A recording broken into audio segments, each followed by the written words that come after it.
സംസ്ഥാന സർക്കാരിന്റെ സാമ്പത്തിക പ്ലാനിങ്ങിന്റെ പിഴവുകൾ കേരളം എവിടെ എത്തി നിൽക്കുന്നു?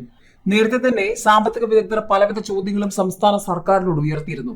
ആസൂത്രണത്തിന് പാളിച്ച, സംസ്ഥാന സർക്കാർ കുത്തഴിഞ്ഞ രീതിയിൽ പ്രവർത്തിച്ചു, സാമ്പത്തിക പ്രതിസന്ധി വരുത്തിവെച്ചു എന്ന ആക്ഷേപമാണ് പലപ്പോഴായി സാമ്പത്തിക വിദഗ്ധർ ഉയർത്തിയത്. ഇപ്പോൾ കാരുണ്യ പദ്ധതി വഴിമുട്ടുന്നു. തിങ്കളാഴ്ച മുതൽ ഭാഗിക ചികിത്സ മാത്രം.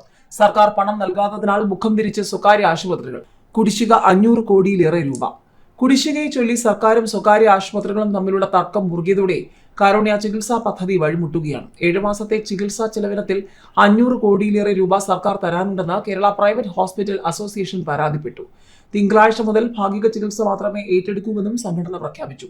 സർക്കാരിനോ ജനങ്ങളോട് കാരുണ്യമില്ലെങ്കിലും ആശുപത്രികൾക്ക് അതുള്ളതിനാലാണ് പദ്ധതിയിൽ നിന്ന് പിന്മാറാത്തതെന്നും തിങ്കളാഴ്ച മുതൽ ഭാഗിക ചികിത്സയെ ഏറ്റെടുക്കുമെന്നും അസോസിയേഷൻ പ്രസിഡന്റ് അറിയിച്ചു. ഹൃദ്രോഗം, ഡയാലിസിസ് തുടങ്ങിയവയ്ക്കുള്ള ചികിത്സ നൽകും. ആശുപത്രികളിലെ സൗകര്യമനുസരിച്ച് അത്യാഹിത സ്വഭാവമുള്ള ചികിത്സകളും ഏറ്റെടുക്കും. അതേസമയം റീഇംബേഴ്സ്മെന്റ് തുകയായി ഈയിടെയും 100 കോടി രൂപ അനുവദിച്ചിരുന്നുവെന്നാണ് ഔദ്യോഗിക വിശദീകരണം. പാവപ്പെട്ടവർക്ക് സൗജന്യവും കുറഞ്ഞ ചെലവിലുമുള്ള ചികിത്സ ഉറപ്പാക്കാനുള്ള കാരുണ്യ പദ്ധതിയിൽ ഇപ്പോൾ 380 സ്വകാര്യ ആശുപത്രികളുണ്ട്. നേരത്തെ 411 ആശുപത്രികൾ ഉണ്ടായിരുന്നുവെന്നും നിരന്തരമായി പണം മുടങ്ങിയതോടെ 60 ആശുപത്രികൾ പിൻവാങ്ങിയെന്നുമാണ് അസോസിയേഷന്റെ വാദം. സ്വകാര്യ മെഡിക്കൽ കോളേജുകൾക്ക് 20 മുതൽ 25 കോടി രൂപ വീതവും മറ്റു പല ആശുപത്രികൾക്കും 1-2 കോടി രൂപ വീതവുമാണ് കുടിശ്ശിക.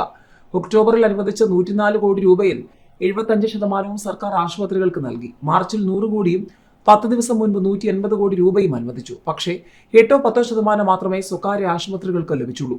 ബാക്കി തുക സർക്കാർ ആശുപത്രികളിലെ വിതരണക്കാരുടെ കുടിശ്ശിക തീർക്കാൻ ഉപയോഗിച്ചുവെന്നാണ് അസോസിയേഷന്റെ ആരോപണം. കുടിശ്ശിക ഉണ്ടെന്നത് വാസ്തവമാണെങ്കിലും റീഇംബേഴ്സ്മെന്റ് പണം ഇടയ്ക്കിടെ അനുവദിക്കുന്നുണ്ടെന്ന് ഔദ്യോഗിക വൃത്തങ്ങൾ വ്യക്തമാക്കി. സ്വകാര്യ ആശുപത്രികൾ സമ്മർദ്ദതന്ത്രം സ്വീകരിക്കുന്നുവെന്നാണ് ഇവരുടെ വിമർശനം.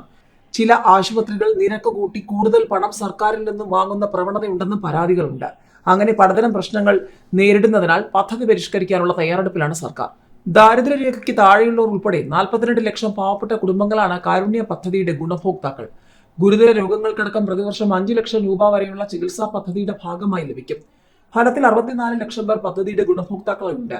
കേന്ദ്ര സർക്കാരിന്റെ ആയുഷ്മാൻ പദ്ധതിയുമായി സംയോജിപ്പിച്ചാണ് കേരളത്തിൽ കാരുണ്യം നടപ്പാക്കുന്നത്.